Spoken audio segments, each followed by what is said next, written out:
Mahanda ako, ah. Ano kayo?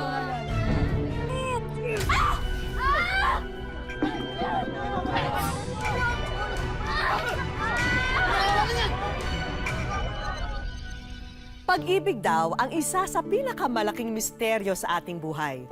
Kaya nitong maging inspirasyon para gawin ang hindi inaasahan. Kaya nitong baguhin at ituwid ang maling nakagisnan.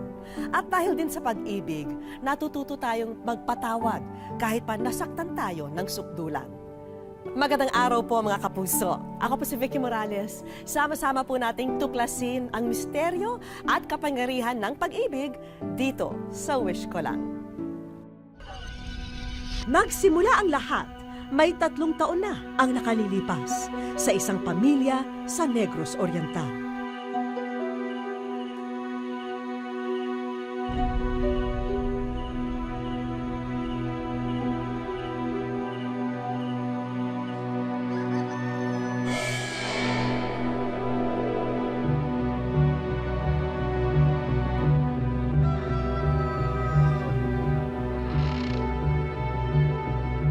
Ernie?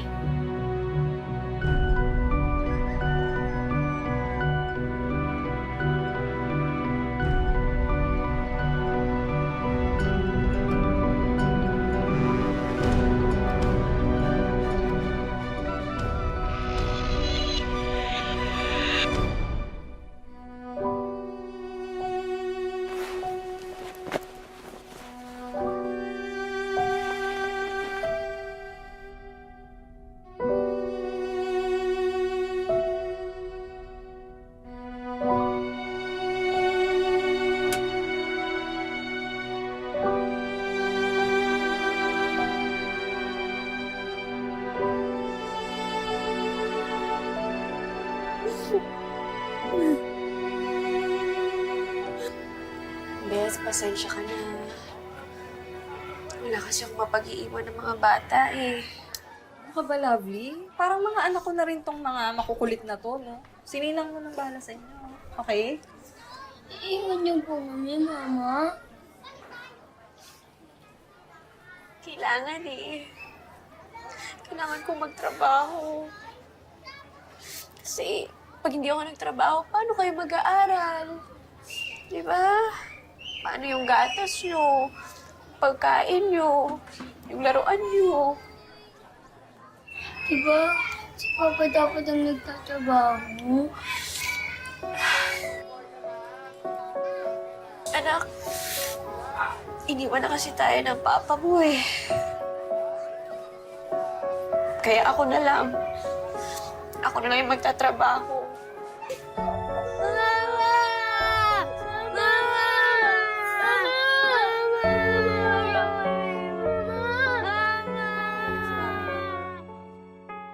Sumubok ng ilang trabaho si Lovely. Pumasok siyang katulong, pero kulang ang kinikita niya rito para buhayin ng maayos ang mga anak. Hanggang sa mapasok siya bilang serbidora. Yung pulutan, number 2.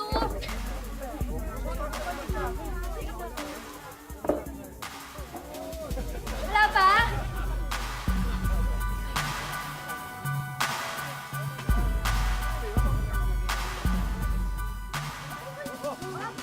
Labis, yung customer ko.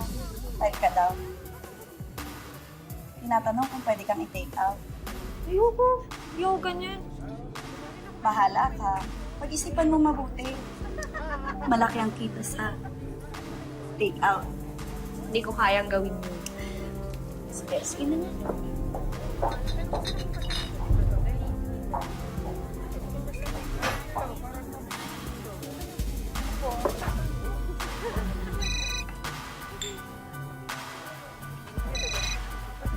Hello, Beth? Hello, love. Ano kasi? Mataas yung lagnat ni Sheila. Teka, bakit? Paano nangyari yun? Ano nangyari? Hindi ko rin alam eh. Baka nahawa sa school. Kaya baka nakagat ng lamok. Uso kasi yung dengue ngayon dito eh. Sandali, madadala mo ba siya sa doktor o sa ospital? Yun na nga eh. Wala na kasi akong pera. Sorry, love. Pero hindi ko na kasi alam ang gagawin ko.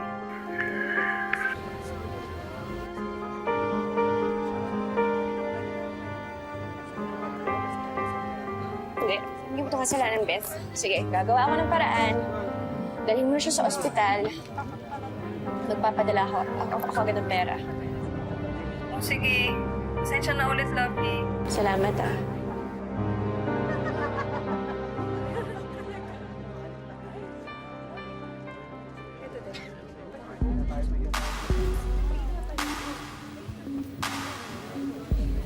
Sir, gusto niyo daw po akong makausap. Lovely. Lovely, okay ka na? Ikaw dito. Ako ka dito.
Lovely.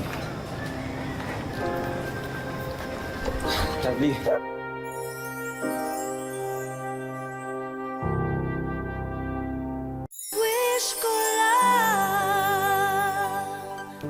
Labis daw nakagipitan ang dahilan kung bakit nagawa ni Lovely na pasukin ang buhay ng isang escort girl.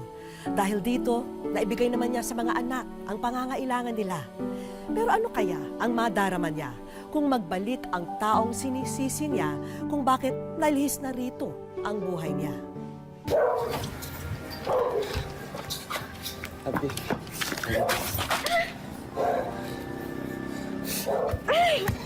Lovely. Walang iya ako! Walang iya ako! Lovely. Sandali. Kausapin mo ako. Ano? Kausapin mo ako, nagbago na ako. Pangako, nagbago na ako, Lovely. Hindi ako naniniwala sa'yo. Walang iya ka! Bakit bumalik ka pa? Sige, sakta mo Bakit ako. bumalik ka pa? Sige, sakta mo ako. Kahit anong sakit tatanggapin ko, kahit anong parusa tatanggapin ko. Basta Parusa? tawarin mo ako. Walang kahit anong pwedeng parusa ang pwedeng pambayad sa ginawa mo sa akin sa mga anak ko! Alam mo ba kung ano yung ginawa ko? Alam mo ba kung ano yung mga tiniis ko para nabuhayin yung mga anak ko? Dahil dyan sa kawalang-iyaan mo! Malas ka na! Lovely. Lovely. Alam ko. Naging masama ako ama. Naging masama ako asawa. Pero ngayon nagbago na ako. Ganun lang yun. Pagkatapos ng lahat ng hirap ko, lahat ng hirap na pinigay mo sa anak ko, babalik ka na lang dito at sasabihin mo, patawarin kita.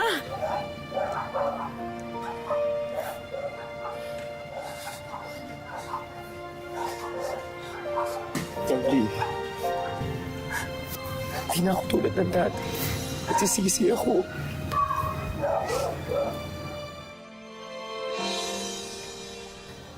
Pa, ilang pinggan pa ilalagay ko? Siyempre, apat. Ako, ikaw, si Papa, tsaka si Mama. Tama. Mga anak, Sabado ngayon ha. Sabay-sabay tayo mag-aalmusal pag uwi ni Mama. Oh, tapos na to. Jun, abot naman ng delata. Taba gusto mo? Saka na pala. Mama! Saka pa, hindi pa naliligo. Hindi mo kay si Mama? Naku, Ako, baho ko pa. Di pa ako naliligo. Kain na po tayo, Ma. Halika na, kain na nga Kain tayo. Ito. Ano ba tong niluto ng papa mo?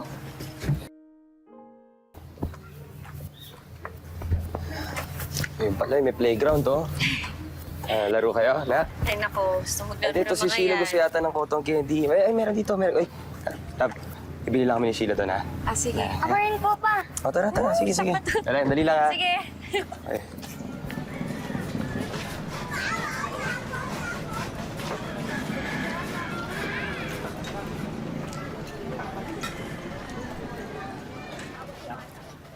Lovely! Parang masyado kang gumaganda ngayon, ah. Sorry, pero hindi ako yung pangalan na tinatawag mo. Masyado ka naman. Ang kakalabas lang natin last man, ah. Hindi na ba ako natatandaan? Ay, Love, ay, bakit? Anong problema? tara, uwi na tayo. Halika. Dali! Mga asawa mo? Pare, swerte mo. Magaling sa kama, misis mo. Ernie! Ernie, wag! Ernie! Ano yung sinabi mo? Magbabaso si asawa ko. Hoy, ano? Bakit ko babawiin? Ha? Bakit? Kasalanan ko ba na hindi mo alam na po mo ang asawa mo?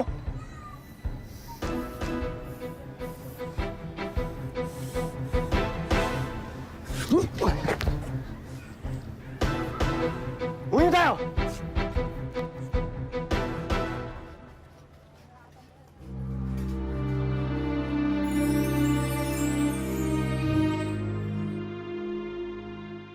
Wish ko lang.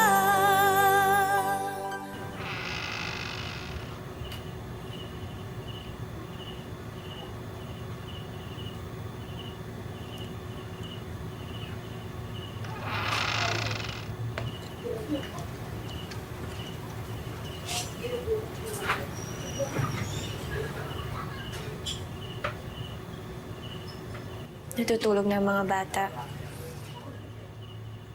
Sasaktan mo ako. Murahin mo ako. Sumbatan mo ako kung gusto mo. Sabihin mo ng marumi akong babae.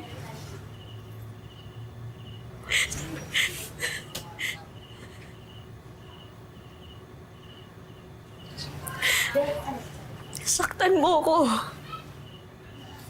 Lahat gawin mo na.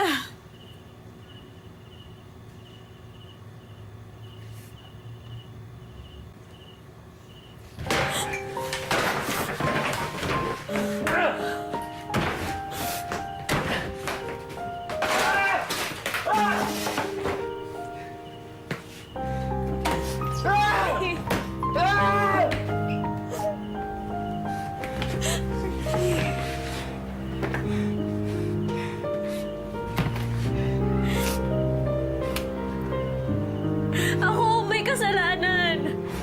Ano ko to? Kasalanan ko to. Kung naging mabuti ako asawa, kung naging responsable ako ama, kung hindi ako nalulung sa droga, hindi sana hindi mo kailangan gawin yun sa akin.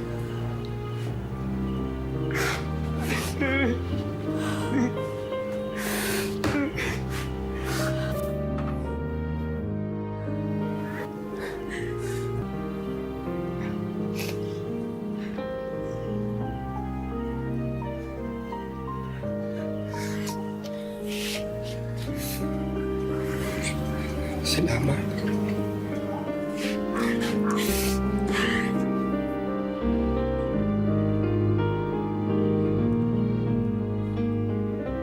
Ano ba naman itong minamasahe ko? Ang lakas ng kiliti! Hindi ako eh. Isa pa to! Nangingiliti pa eh. Ang lakas-lakas din ng kiliti! Masahe? So, masahe na? Ako dito. Ano to? Sali naman ako dyan. Uy! Paano naman ako matututo magmasahe? Yan ang inaalisan ako ng mga customer ko. Kilitian ba kayo? Ano, si Papa naman, ha? Kilitiin natin? Yan, oh. Aba, love. Ano? Huwag ka namang masahe, ha? Pasalamat tayo kay Beth. Paano ba naman kasi sinama niya ako dun sa seminar ng massage therapist. Yun, natuto ako. Saka yun, isasama na rin daw ako sa mga home services. Oo, talaga. Di ba okay? Okay yun, ha? Tsaka, love, ako naman, meron na akong trabaho. Magsisimula na ako sa susunod na Lunes, construction. Totoo? Kaso, sa Cebu eh. Sa Cebu yung location namin. Cebu? Bakit naman ang layo? Oo nga eh. Bali, buwan-buwan na yung uwi ko. Pero, okay lang ba sa'yo? Okay lang. Basta mag-iingat ka dun, ha? Oo. Saka tatawag ka lagi. Kaya mo, ngayon lang yan. Layo-layo naman nun. Ito, saan yung kilitin? Wala akong kiliti.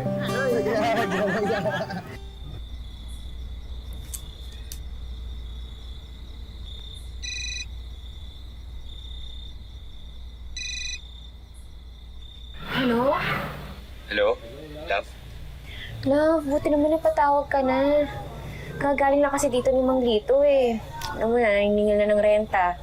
Kapag hindi pa tayo nakabayad sa susunod na linggo, papalayasin niya tayo dito. Ha? Yun din nga yung dahilan kaya ako nakitawag dito eh. Nagka-problema tong ginagawa namin eh. Pinatigil kami ng barangay dito, walang trabaho. Kaya wala din kaming sasaburin. Lovely. Po? Sorry po, sir. Marami lang po kasi akong iniisip. Sabi ko naman sa'yo, tawagin mo lang akong Rafael eh. Sorry, Rafael. Oh, sir, tapos na po. Rafael. Hindi rin sa kaibigan. Pwede mo na siguro sabihin sa akin kung anong problema mo. Mukhang mabigat ang pinagdaraanan mo, napansin ko eh. May problema lang po sa bayad sa renta. Kano ba kailangan mo? 3,000 lang po. Yun lang pala.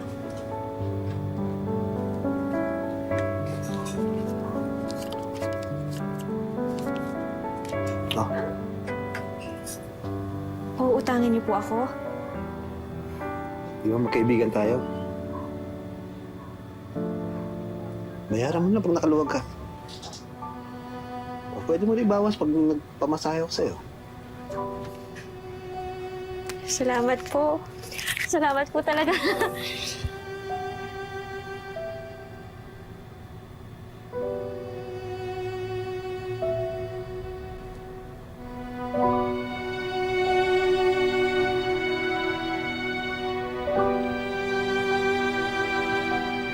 Happy birthday to you.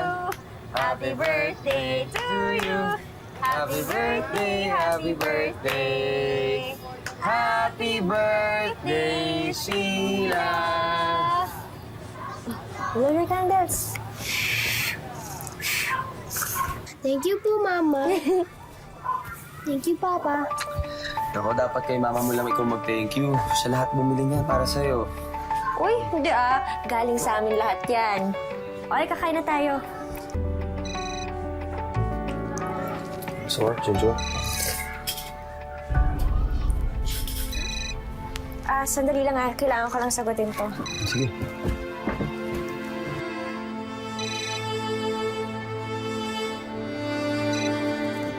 Hello, love. Oh, kumusta ang birthday party dyan? Nagustuhan ba ni Sheila yung regalo kong birthday cake? Bakit ka ba tumatawag? Ayaw na naman magkasama kami ni Ernie, di ba? Ah, ganun? Andiyan na naman yung walang silbi mo asawa. Ay, nako. Sabi ko sa'yo, hiwalayan mo na yan. Kaya naman kitang buhayin na maayos eh. Pati mga anak mo. Yung beses ko bang kailangan sabihin sa'yo na hindi ko iiwan ang pamilya ko para sa'yo? Alam mo naman hanggang kama lang yung relasyon natin, di ba?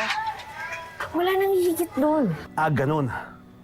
Pagkatapos mo kong hut-hutan, nakaangat ka na sa buhay, bayad na utang mo, ganyan lang, iiwan mo ko? Ha? Ganyan lang? Ayoko na, Rafael. Goodbye.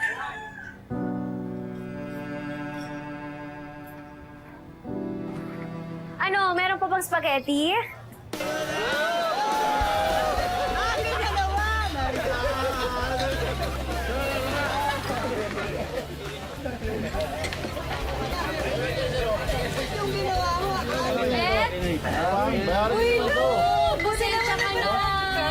Kasi naman napaka-busy sa trabaho. At saka, alam mo naman, walang hatid sunod sa mga anak ko.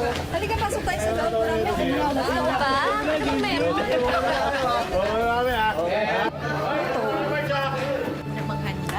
Oo naman. Dapat matikman mo itong mga handa ko, ah. Kaya mo ba?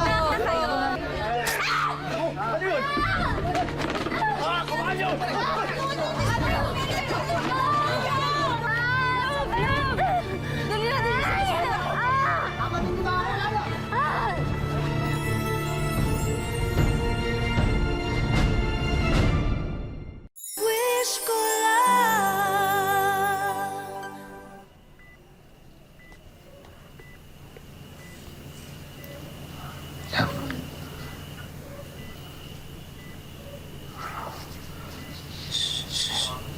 Huwag mo na magsalita, ha?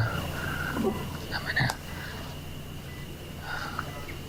Masama yan sa'yo. Pero sabi ng doktor, mabuti naman na malayo ka na sa peligro. Si Rafael, wala na siya. Nakakulong na. Sinabi ni Rafael na nagkaroon kayo ng relasyon. Ganun ba yan, ha? Kaya na. Sabayan sa'yo. Hintay ka na ng mga bata sa bahay. Pero love, hindi ako galit sa'yo. Galit ako dun sa taong gumawa nito sa'yo. Pero sa'yo, hindi.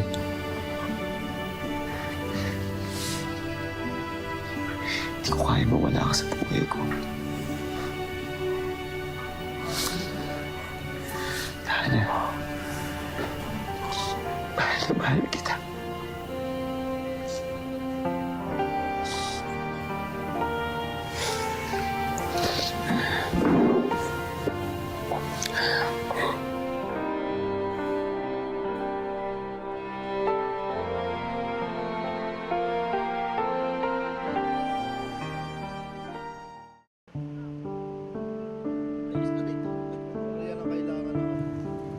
Siya si Lovely.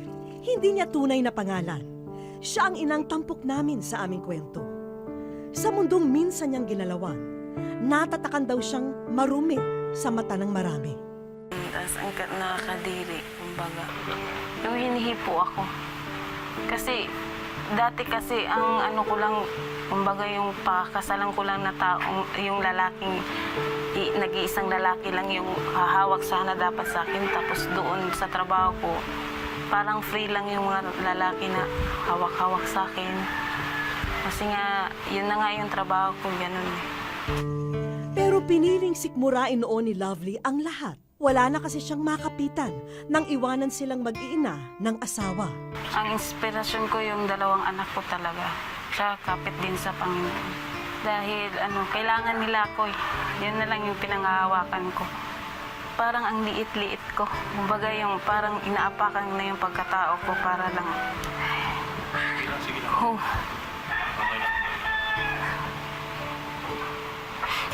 Kumbaga sobrang sakit lang.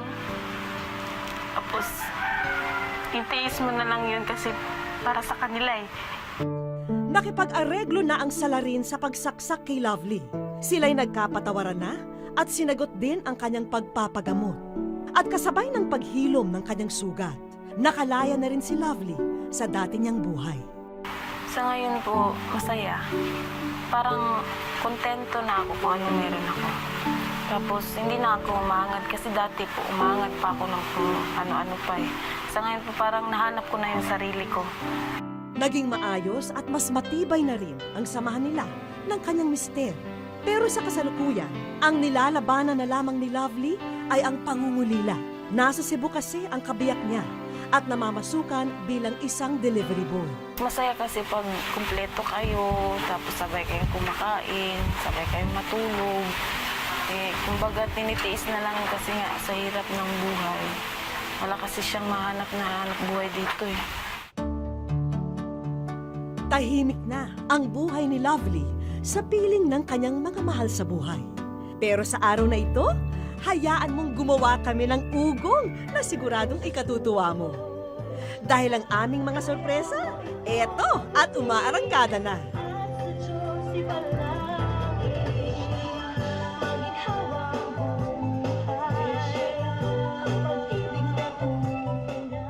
Literal na nagulantang si Lovely sa sasakyang papalapit sa kanila. Oh my God!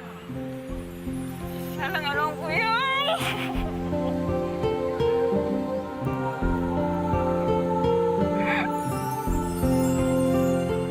Parang anak ko yan! Sabi ko na nga. Sabi ko na nga.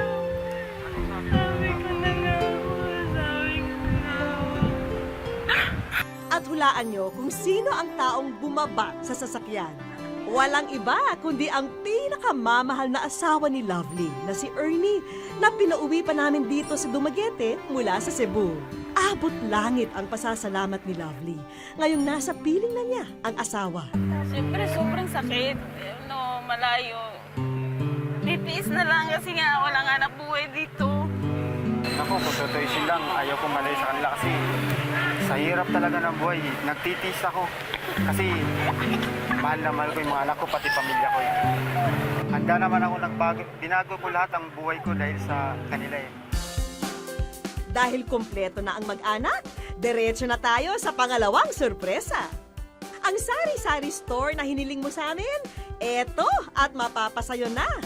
Ma'am Vicky, thank you po talaga. Malaking tulong na po sa akin po. Sana pagpalain po kayo ng Diyos. More power po sa show nyo. Ang umiibig ay marunong magpatawad at ang nagpapatawad ay umiibig. Ito po ang mensahe ng pagsasama ni na Lovely at Ernie. Dalawang taong nagkamali, nagsisi at nagpatawad sa isa't isa dahil kapwa silang umiibig.